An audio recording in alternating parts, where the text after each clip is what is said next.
Y en este contexto donde la paranoia... María tiene 46 años. Bienvenidos a El Hilo, un podcast de Radio Ambulante Estudios. Un podcast que promete explicarte América Latina de manera profunda y entretenida. Suena ideal, ¿verdad?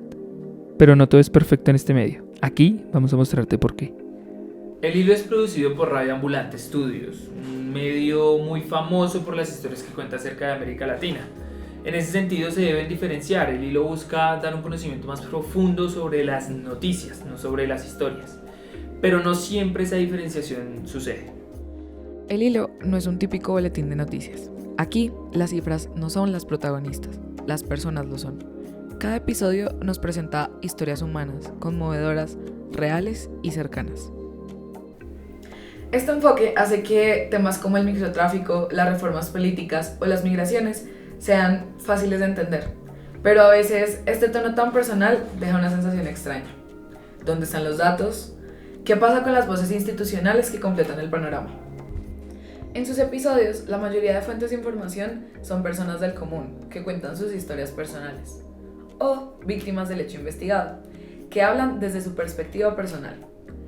Pero no se le da tanta importancia a otro tipo de fuentes más formales, como los entes de control, por lo que en sus episodios no se suele traer la institucionalidad. Por ejemplo, en esta noticia, en el que se critica las penas por el tráfico de drogas durante el gobierno actual de Luis Lacalle Pou, no se busca hablar con funcionarios del gobierno acerca de su perspectiva, sino que se centra en la historia de una mujer que estuvo presa 3 años por un delito de microtráfico.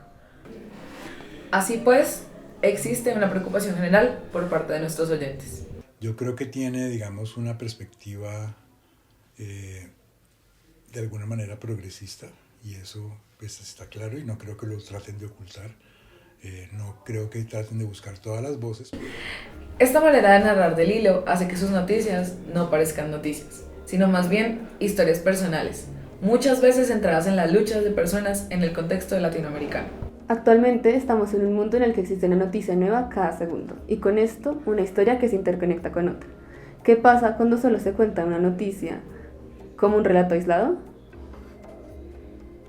Por ejemplo, en esta historia de mujeres atrapadas en el sistema carcelario uruguayo, escuchamos sus testimonios, conocemos sus vidas después de la sentencia, nos cuentan de los efectos, del impacto en sus familias.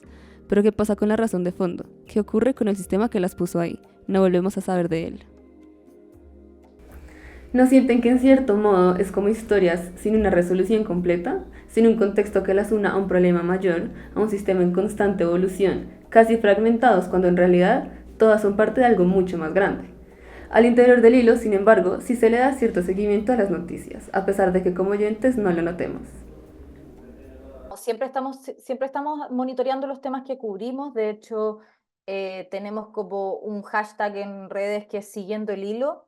Entonces, cada vez que sale alguna actualización de alguna noticia que cubrimos, de algún tema que ya tocamos, el equipo de redes dice, miren, pasó tal cosa, escucha este episodio, como para recordarle a la audiencia. Y también lo que hemos hecho algunas veces, sobre todo a fin de año, es que hemos actualizado historias que hemos hecho en el pasado. No obstante, para una persona que solo escucha el podcast, no es notorio ese seguimiento. El Hilo hace algo valioso, nos lleva a conocer a quienes normalmente no tienen voz en los titulares. Sin embargo, cabe preguntarse por qué algunas historias sí y otras no. ¿Cómo deciden qué temas contar y cuáles omitir? Y lo más importante, cómo se pueden conectar todo esto para que los oyentes entiendan que estas no son historias aisladas, sino reflejos de un sistema que nos afecta a todos. En suma, el medio tiene carencias y problemas, como todos, pero también tiene aspectos muy positivos que vale la pena recalcar.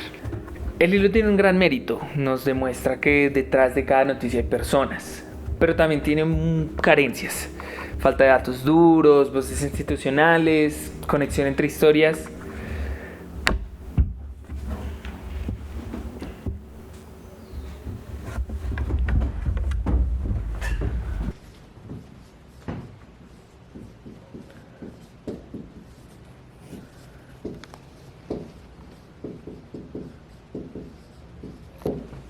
¿Qué opinas tú?